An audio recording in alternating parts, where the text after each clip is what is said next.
Hi, welcome back to Magic Rising.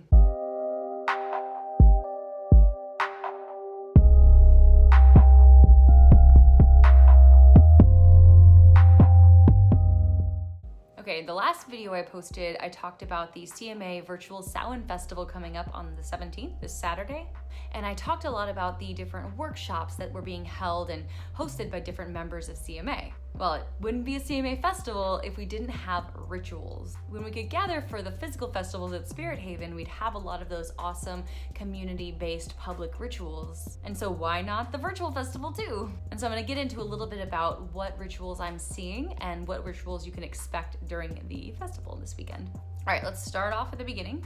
The opening ritual for the festival event is going to be held by Hearthstone Grove, and it starts at 10 a.m. Central Time. And it looks like the intention of this ritual is to perform a unity spell. So Hearthstone Grove's traditions focus on Indo-European Reconstructionism, but they are welcome to other paths and traditions as long as they are not jerks. From what I've learned about Hearthstone Grove, they focus a lot on hospitality. They're a very welcoming group. And from what one member has told me, the ritual itself is really just going to focus on enhancing the connection that we have as a community. So, unity. And knowing them, I wouldn't be surprised if there was a little bit of music involved because they are a very talented and musical bunch. All in all, from what I've heard, this opening ritual is definitely going to set the stage for an amazing festival of community and light and just positivity. And the people that I know from Hearthstone Grove are pretty freaking awesome. So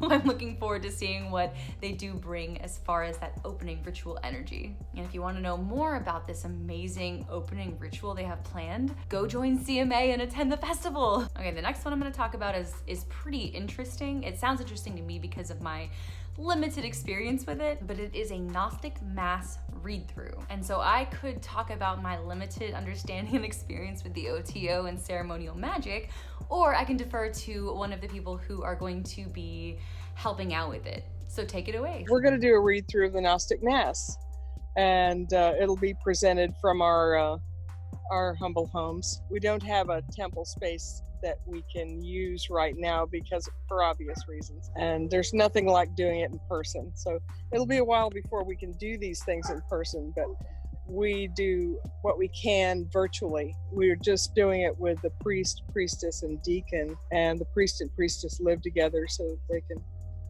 interact with each other. This is something that's a very specific thing. You don't just go and cast a circle. You have specific props and costumes, and it's all part of the magic, and it's raises energy. It's a wonderful ritual, and it's our main ritual. It's not our only one, but it's our main ritual. So the ceremonial magicians would be familiar with it. This is something anybody can attend, and it's a fabulous ritual. I'm sorry we can't do the whole thing in person, but we're going to do as much as we can, and we'll call it a read-through because that's fun too.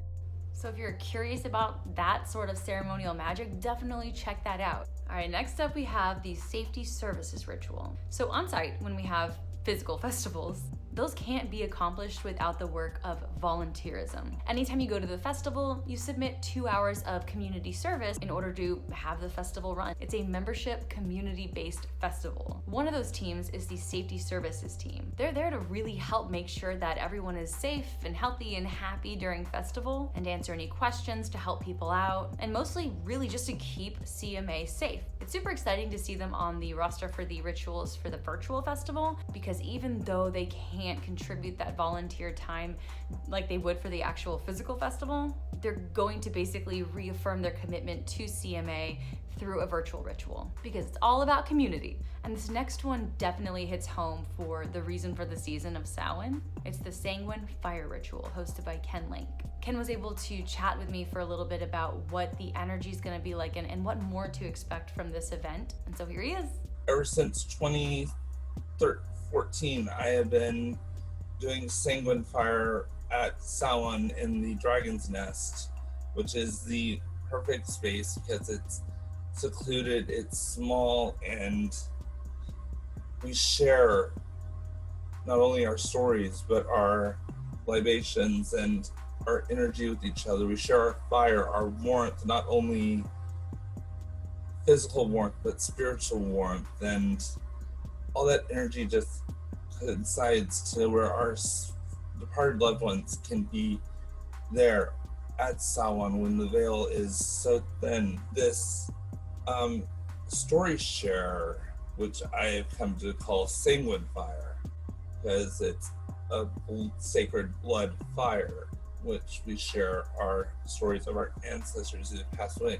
It's a type of shared grieving, and yet it's so sacred and special. This is something that needs to be part of our CMA traditions.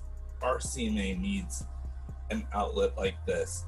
I know I need this outlet more than ever. Please come and join us, and if you feel like this virtual festival was worthwhile and worth time, an in-person festival is so much more. I feel like if you have lost someone recently, especially this year, or just need someone to talk to about that loss, this would be a great opportunity to share and be connected to the community during the tough time. And that leads us into the main ritual. So every CMA festival ends with that last night of the main ritual. It's when all of that festival energy and all of that community that's been gathered throughout the entire festival comes together to celebrate the season, in this case, Samhain. And so the board of directors for CMA is actually going to host this. And the only thing I can really imagine that would be truly missing from the main ritual for a Samhain festival for CMA is the traditional burning of the coffin in Revel Fire, and that magical moment when that coffin burns, where we can feel the magic of the community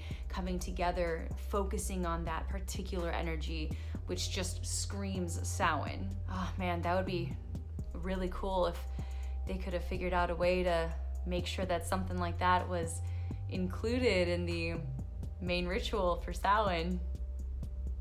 But of course, you won't know unless you attend. And so speaking of traditional CMA Samhain events, like the rituals and everything, I'm gonna throw one more event at you before closing out today. It's been a long-standing tradition, and I kind of consider it a ritual of sorts: midnight bacon. Now, if you are a veteran of CMA festivals like I am, then you'll know that around midnight, on a night of festival, something magical comes wafting by in the air, and it's the smell of bacon. And so Rainbow Camp, the host of this midnight bacon adventure, decided yes, virtual would work as well. And luckily, Diana from Rainbow Camp was able to drop by and give us a little bit more insight into what to expect with this delicious event. I really wanted to bring Midnight Bacon to Virtual Festival because it is a tradition that we do not miss.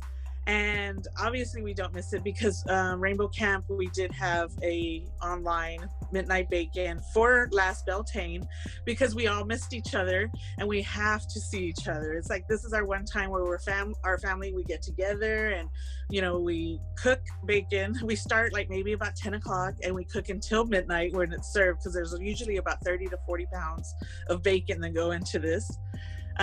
So it's just this one big festival, and everybody knows at festival that once it hits midnight, the bacon is done. But for virtual Midnight Bacon, we have asked, like, okay, you can either cook your bacon. It starts at 10:30, so you can cook your bacon while you're waiting, you know, because just like tradition, or you can hop on with already made bacon and bring a drink with you and just enjoy the company of Rainbow Camp and enjoy the party. Rainbow Camp, we welcome all members. Bring bacon, of course. I don't know, you could bring 30 pounds of your own if you want, but maybe one pack would do.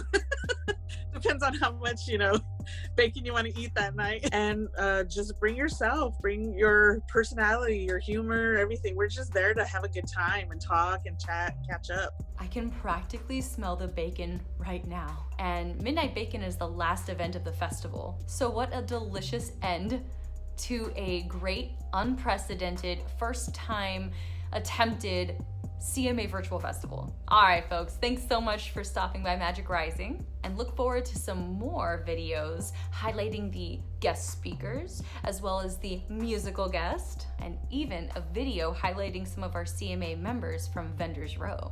If you're not a member yet, check out magical-arts.org.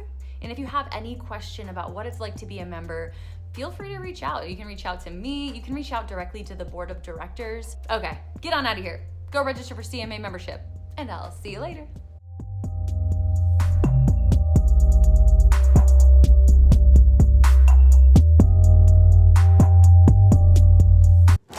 register for CMA membership.